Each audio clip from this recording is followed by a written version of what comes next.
What's good with the YouTube? You already know this is Big Flocko with a convict's perspective, and I'm gonna smash, dash, and slide on through with a little bit of energy.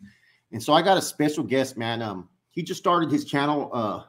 It's been up for about 3 months, but he started it in September. But he just started loading up prison content yesterday. And on the fast track, I got so many people getting at me, man. You got to check this dude out. I went on there and I seen a former correctional officer. He's also a combat veteran. Thank you for your service. Thank you. You're a best-selling author as well? Yeah, I wrote a book prior to resigning. A best-selling author, right? And what I liked about this was there was no sugarcoating it. And he was transparent on all angles. He was transparent where the administration or the correctional staff were right about things. And he was also transparent where he felt they were wrong.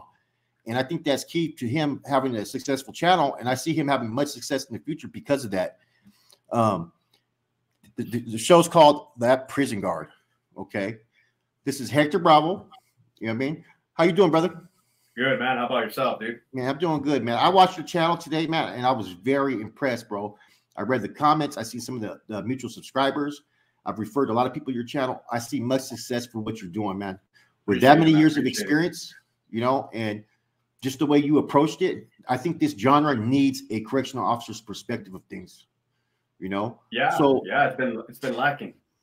I want to start off and let you just give a concise rundown about your life before we get to the questions. Just break it down from a childhood up until now.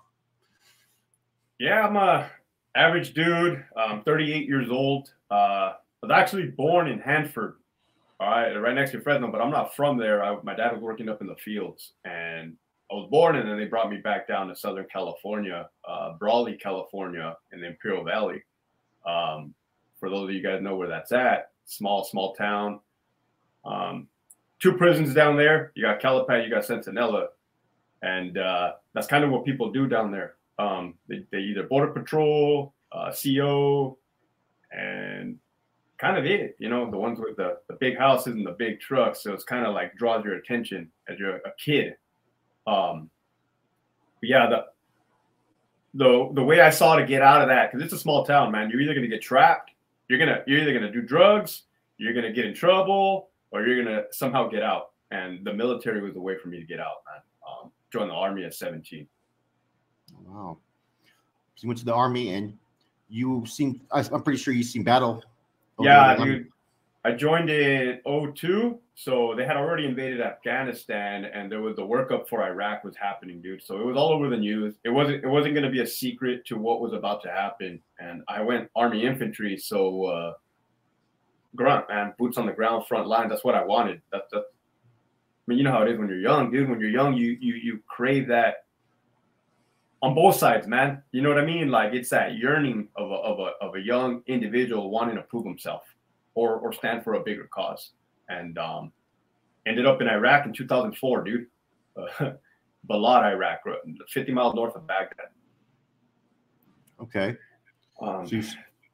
13 months of combat every day, roadside bombs, car bombs, mortars and rocket fire every day and every night when we were back on the FOB. So there was you were never safe. You were always under constant attack back on the camp and outside of the wire, ambushes.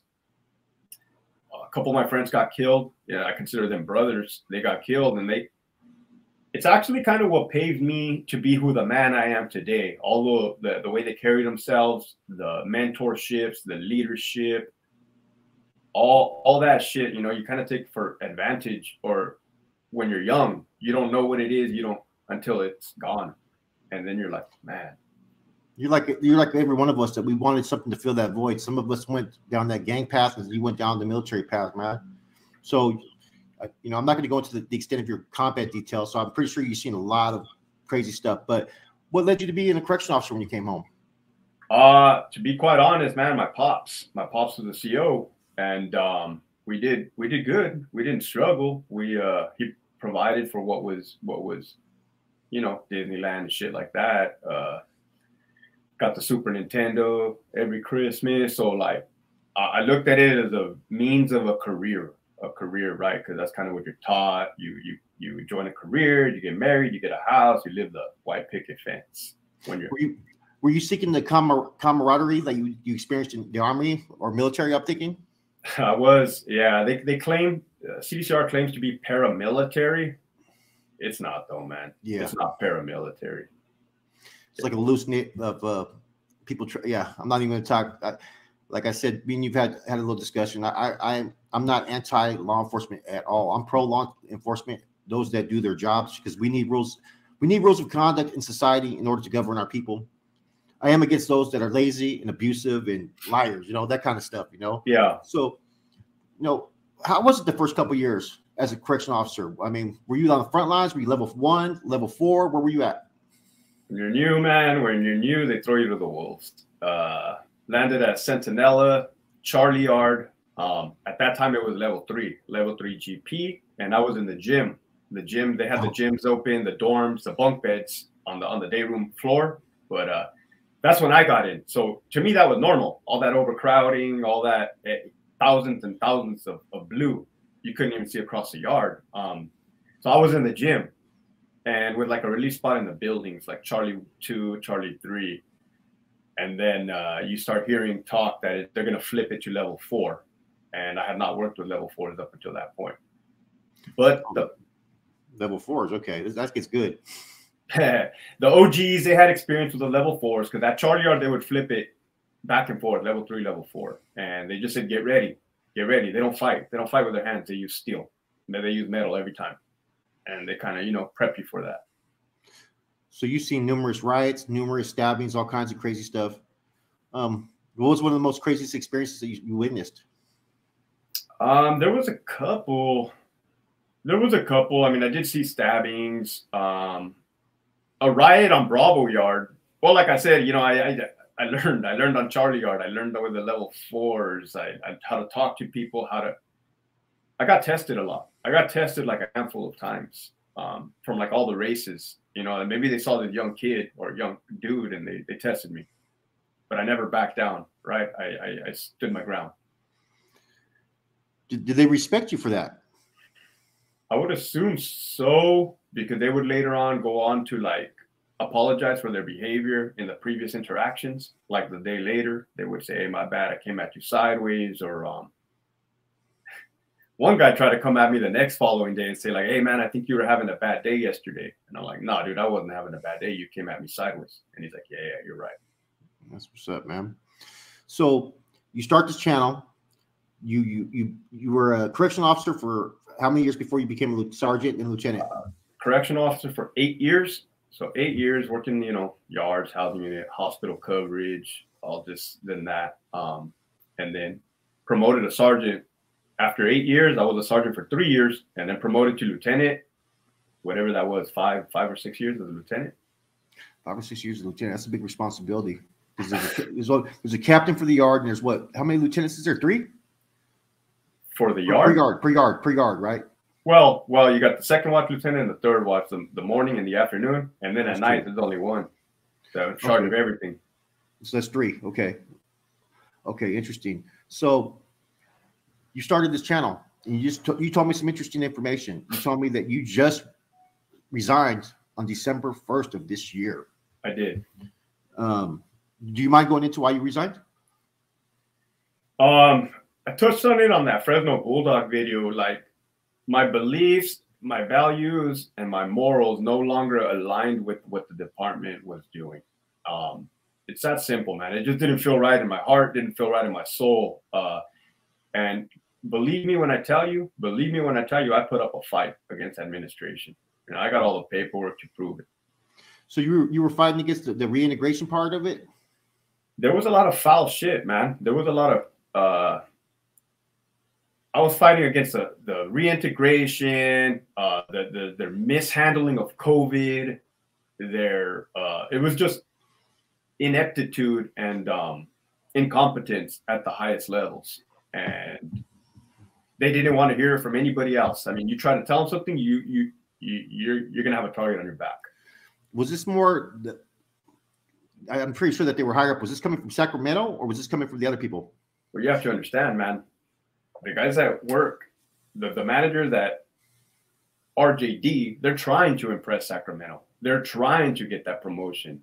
They're trying to move up there. They're not going to tell them no. They're not going to tell them the truth. So, see, that's what I respected when I seen your video is that, as we know, we've been putting these videos out there about the reintegration and what's going to happen, what they're doing to the Bulldogs and all that, because we're going to, and I've said this many times, we told you guys, remember, go back to our videos months ago. This is what's going to happen. Somebody's going to die. Somebody's going to get killed. They've already had so many numerous, I mean, they threw out 15 Bulldogs and got arrested by 150 people not that long ago, you know, and if back in when the corporate gladiator days were going on, nobody had social media, nobody had a voice, and everybody knows what was going on. Now you got numerous channels that are discussing this, like, hey, look, this is what's going to happen. I got correctional officers that are active that reach out to me, and I will never expose where they're at or anything like that. But they've told me that, look, this is going to cause nothing but bloodshed. They're worried about someone getting killed because of this, and they have no choice but to follow policy that's being enforced. And the way that they're doing this, right? And you know, I'm pretty sure you understand this. They have so much stuff to where these guards are going to be protected because all they're doing is implementing what Sacramento's enforcing. So even though you know what's going to happen, you pop the doors for this to happen, you still got to do it. If you don't, you're not following procedure. You can get fired for that or get written up or something like that. Was that going on over there in your prison? It's more like it's more like, okay, Sacramento will come down with something, right? And then all of us are on the line are like, what the fuck? That's fucking stupid. You know, like they would start talking like that, like the fuck. And then now the lieutenants, the sergeants, and the officers have to crunch and how to figure out how to unfuck that mess, right? So how can we do what Sacramento's asking us with the least blowback, with the least you know what I mean, with the least problems possible. So that's how it kind of looked, you know. And we would document. I would, for sure I would, because I know documentation is huge. I know how the department works, man, and I figured them out. I got to see a lot of things. I was a public information officer, so the PIO for a second, and the right-hand man to the warden. I had some specialized positions where I was, you know, kind of at the top of the food chain in that team.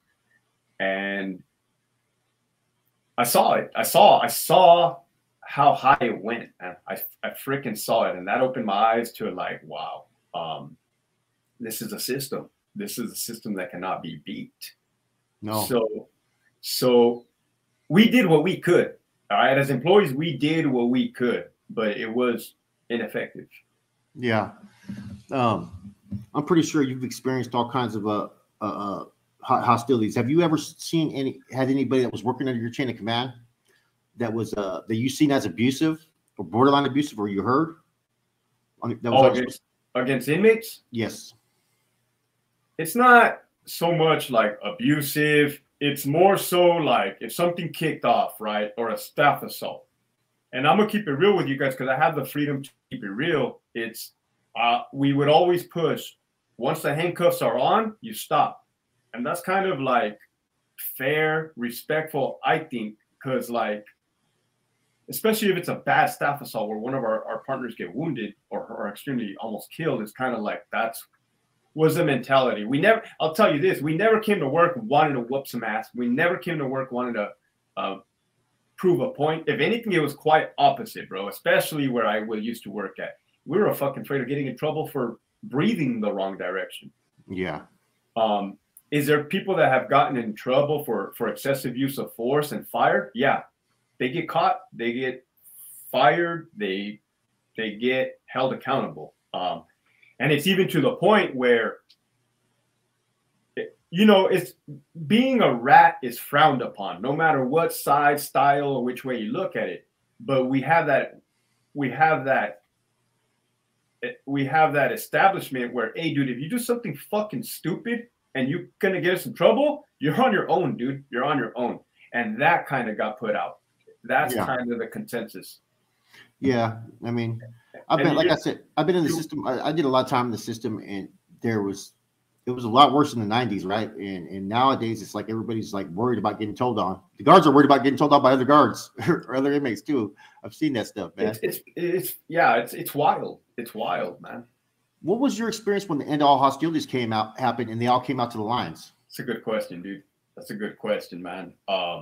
Do you remember what year that was? 2014? 2015. Yeah. That was another thing they talked about. Hey, they're gonna release all these heavies. They're gonna release all these big dudes from the Bay, from the shoe.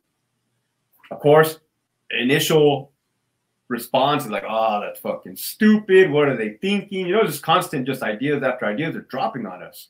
And it actually, I never thought that they were going to keep the peace. And they have kept the peace up until this point. With the exception of some major staff assaults, like the one that happened in Pelican Bay, that was huge. And then the one that happened in Donovan on Broadway Yard, which was huge. What year was that? Which one? I know about the Pelican Bay one because they got charged with malicious something. And that was, so they were drunk on some Prunos, what I heard on that incident. What I didn't know about the Donovan one.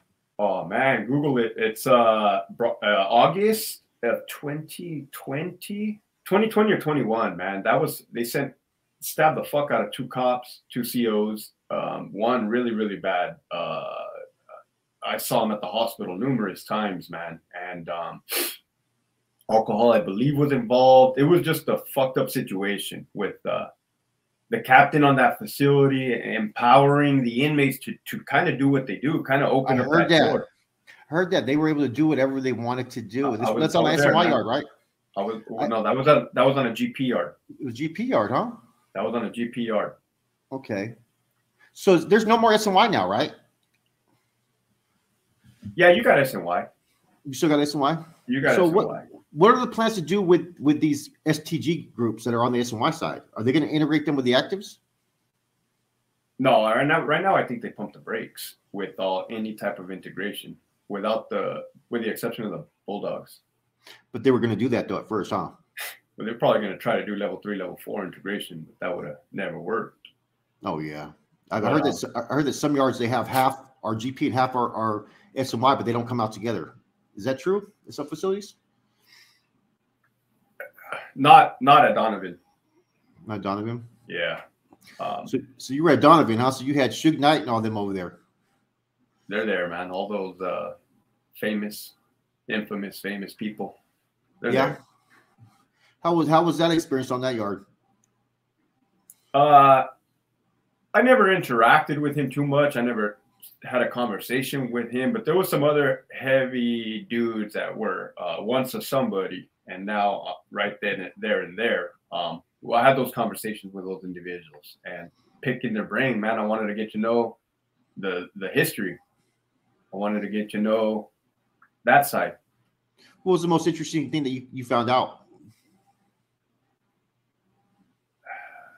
Just how the game is cutthroat. Just how the game is cutthroat on both sides. Everything is interwoven. Everything is I often used to compare us to them. You know what I mean? I always like, it's the same shit. Like politics, getting caught up in a wreck. That's not even your fucking fault. Yes. And that happens on YouTube. You have YouTube politics too, man. It gets interesting. It's all about jealousy, envy. Everybody wants to be that guy, and I can see that happening in any work field where you have a bunch of people. It's everywhere, man. In the police, in the nurse, in the hospital, it's everywhere, man. It's different people, different personalities. Now the contraband issues on these yards. You know what I mean? It's real big nowadays, huh? Thousands of phones and all kinds of stuff. The drugs are coming in, and is that more along the lines? As long as they keep peace, it's just do what you guys do. Or I mean, what's the attitude that secretly correctional staff have there? Because I know that there's the policy, right? But what do they really have as far as like, hey, just don't fuck with us. We ain't gonna fuck with you, or is it? That's how I operated, man. That's how I operated. Priority was my staff.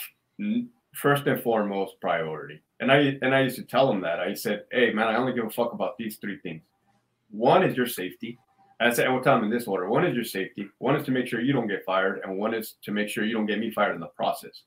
Right? That's what I would tell my staff. The inmates, they kind of knew what time it was. Like I said, I had already built that reputation throughout the years. And inmates talk, so they kind of know who I am or what I'm about. So as long as they didn't fuck things off, you know what I mean? For a while, they were overdosing on the yard.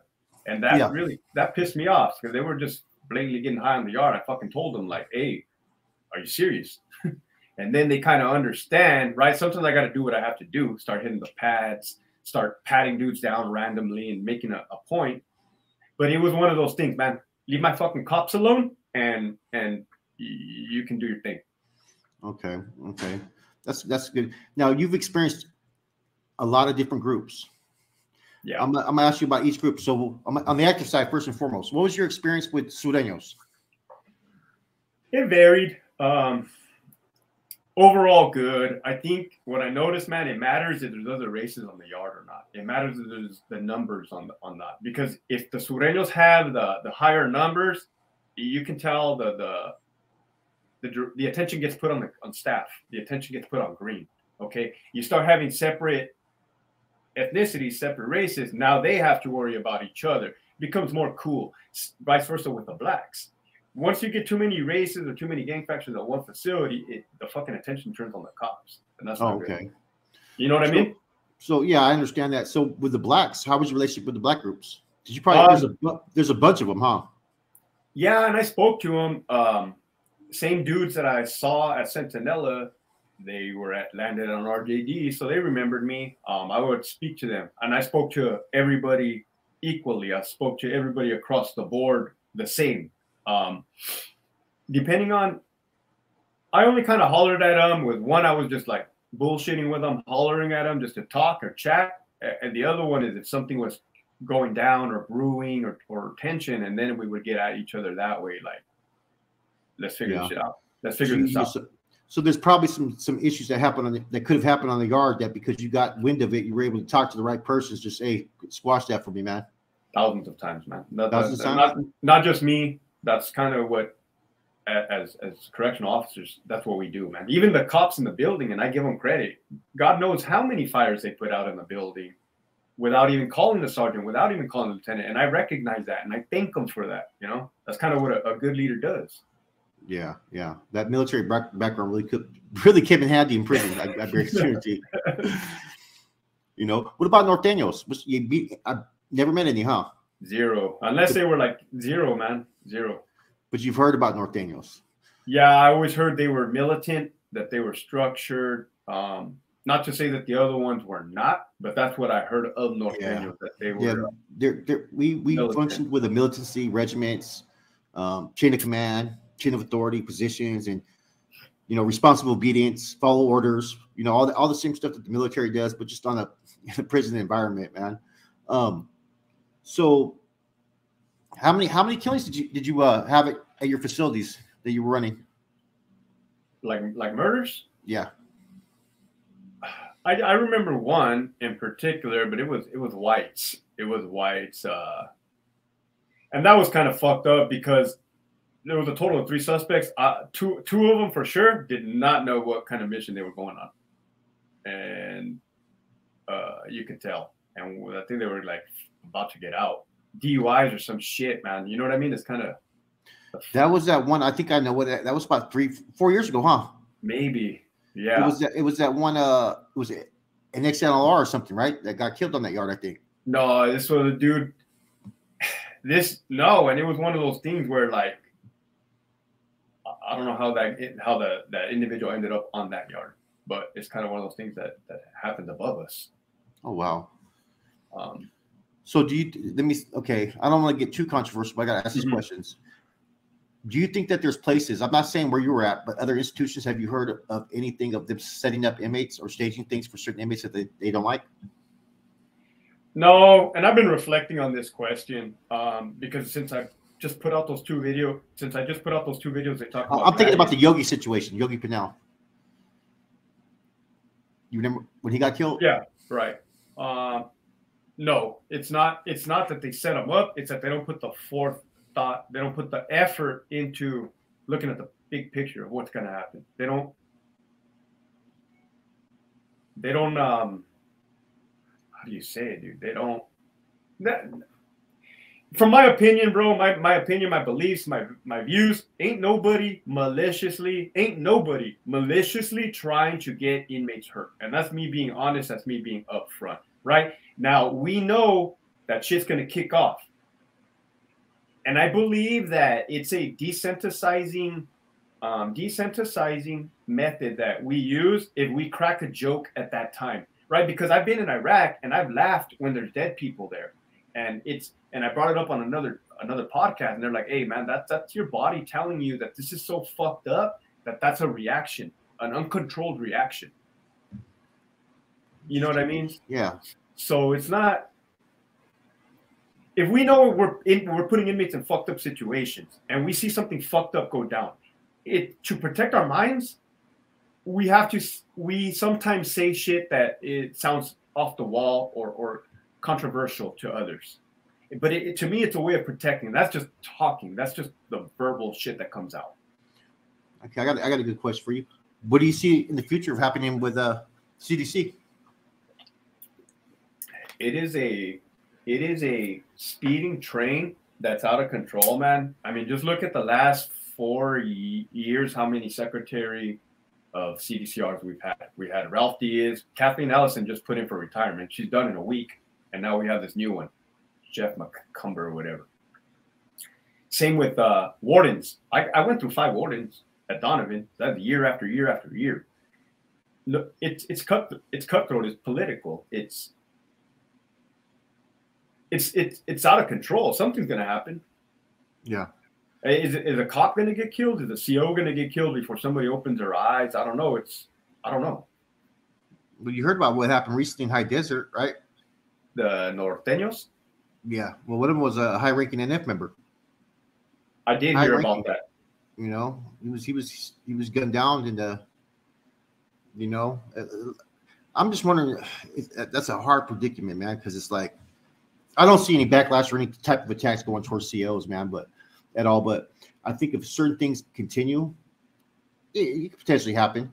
So far, there's been less inmate on correctional staff attacks, I've noticed, but there's been a lot of killings in the system.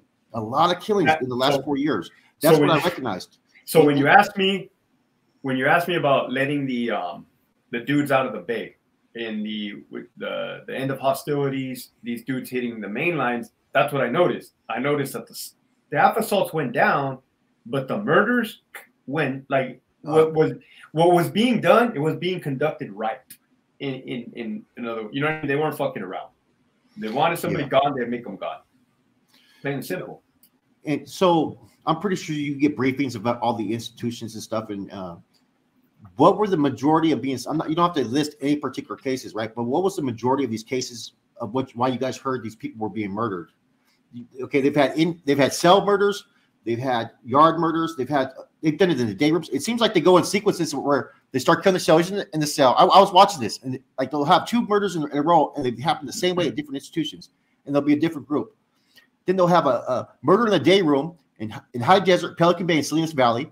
Then they'll have a murder on the yard at North Current. It looks coincidental, but I'm trying to figure out what were most of these killings over that you've heard. Prison is still prison, regardless of whether the politicians don't want to believe it, Sacramento doesn't want to believe it. The young inmates getting introduced to the system that have no idea of how prison is.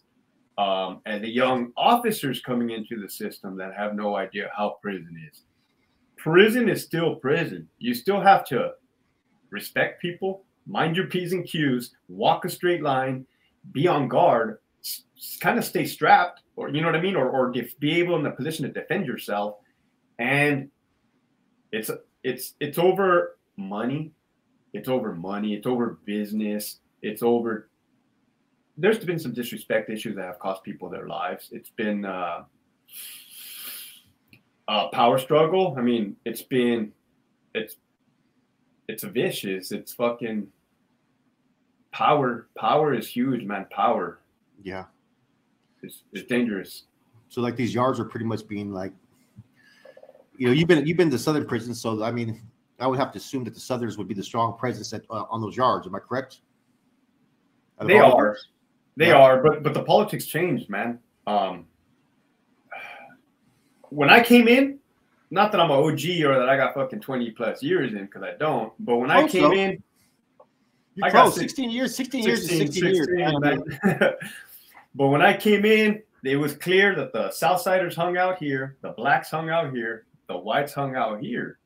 Then over the years, they started playing basketball together, playing softball, and that kind of blew my mind. Like, it was weird to see. And that's where we're at now. Not that that's a bad thing. It's just that that demeanor changed. Wow. I think business, man. Business drives everything. Money. Business, yeah. That makes sense, man. And it's kind of like, as a correction officer, it's like, okay, you guys ain't giving us too much headaches. You guys are cleaning up your own trash, or anybody that's a headache. You know, I'm pretty sure you already know what time it is. If one of them disrespects one of you guys, like, and it's uncalled for, they're gonna go deal with them real quick. You know what I mean? Yeah. That's interesting how things have changed, because I never thought this would have ever happened. And I'm not saying it's a bad thing either. You know, it's If you don't mind me asking, what year did you get out? The last time I was in was like 2007, I think, 6. Oh, the game changed, man. It changed. Because that's when I came in. No, I was into it where they started validating us a lot, and then and it was over the pettiest shit. They just wanted us off the yards a lot. You know what I mean? As far as no Daniel, so they would validate us over anything. We was in the shoe, then you had no way out of the shoe unless you debriefed, you know. And the yards were still cracking off, but it seemed like it's the SNY thing changed everything. Now, what's your experience with these SNY groups? I didn't like it. I didn't like it at all. I was at Centinela on Delta Yard when the SNYs got there, and I didn't like those SNYs compared to the GPs. Then I get to Donovan. That's a whole nother level of SNY. I mean, I'm talking about disrespectful, very disrespectful, man. Like, fuck.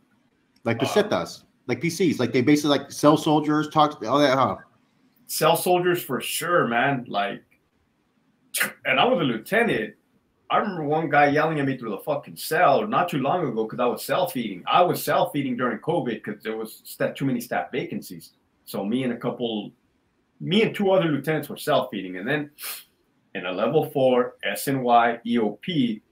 Oh, EOP. Oh, wow. Dude starts talking shit to me like, hey, motherfucker, don't you hear me? And I lost my goddamn mind, man. I damn near cracked that door, even though we're not supposed to, even though I know those days have changed. But I went up to that fucking cell and I looked them right in the eyes and I spoke to the individual. And, you know, they kind of backed down. Well, EOPs, for people that don't know, EOPs are like a mental health issue. And those yards are usually wild as hell. Some of the craziest people. I didn't like it, man. It's not my style. It's not my style, dude. It's too wild. It's too. They say that the SNY level 4s, not the level 3s and 2s, but the level 4s, they say that they're even crazier than the GP level 4s. The reason they say that is because they don't have to ask for permission. That's why. Yeah. They don't have to. They can get in cell fights, right? They can stab another race. That was weird. Different races getting into it on SNY. I was used to the whole fucking yard erupting and going at it. Nah, you can have a black knockout a Mexican on an SNY yard, and that's just that.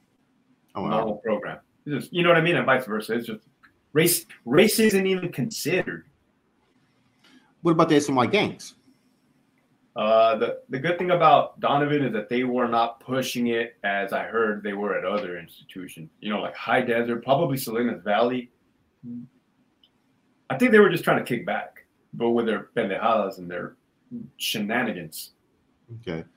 I want to ask you, what's the goal of your channel, man? Because you just started launching the prison content, so I could tell that you were thinking about this for a while because I've seen your other videos that you did. You were talking about the military. He has some very good videos to also tap into his military stuff, man, and leadership stuff. But what's your goal for this channel? Oh man, I didn't even plan this channel, dude. I just woke up yesterday I made that video, but I guess you could say the goal, the plan is to give a voice to both sides. Give a voice to. I've been following a lot of the inmate channels, and I've been following them for years, right? And I always found them intriguing, interesting. I learned a lot from those, and this is what I'm hoping to give back: something that's fair, something that's firm across the board, unbiased, and shed some light. Man, we're not all monsters. We're not all criminals. We're not corrupt. We're just regular people put into some bad spots. I agree. I like I told you earlier, I think that majority of the correction officers, just like any other human, you got to humanize them. People forget that. they have families, they have kids, they have the same thing, but when they come to work, they have a job to do. And sometimes it's that small percentage of bad apples that makes the overall mass look negative. That's what changed, man. My daughter, okay, because I've been in this department for 16 years. My daughter is 4 years old. I started seeing stuff in her that I was not being a good father, that I was being short-tempered, that I was being impatient, isolated. And I knew it was because of the job, man. The light bulb went off. This fucking job has me so messed up that it's affecting my family and my home life. And that's when I knew I had to make a decision. Wow, man. I can relate to that, man. Don't let this YouTube stuff consume you either, though. I got it, bro. It can, trust me. It can. But you know, I enjoyed the channel. I enjoyed the 2 videos you've already dropped. He's already dropped 2 videos. It's probably gonna. I hope you do some more. I think you've already gained about 200 subscribers just today.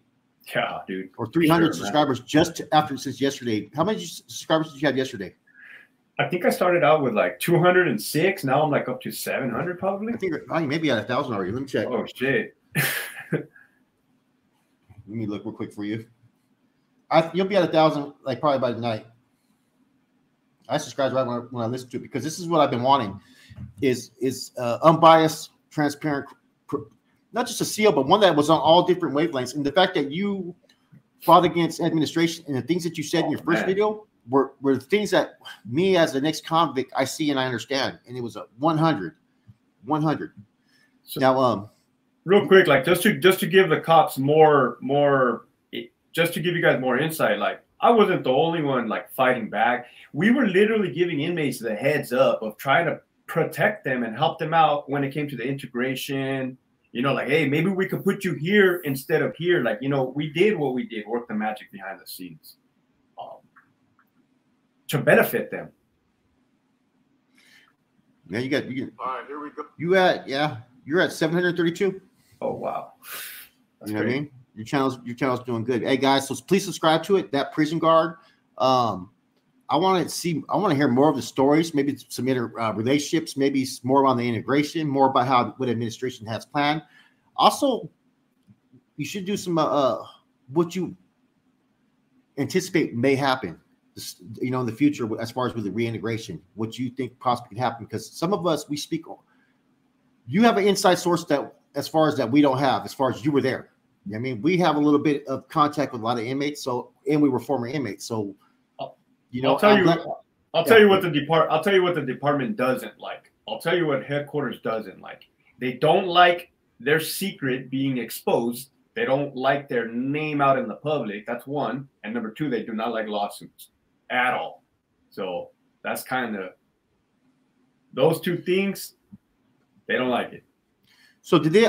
Hey, before we end this interview, did they ever talk about our channels? The higher ups? Nah, man, they were too busy trying to throw people under the bus to promote. Oh shit.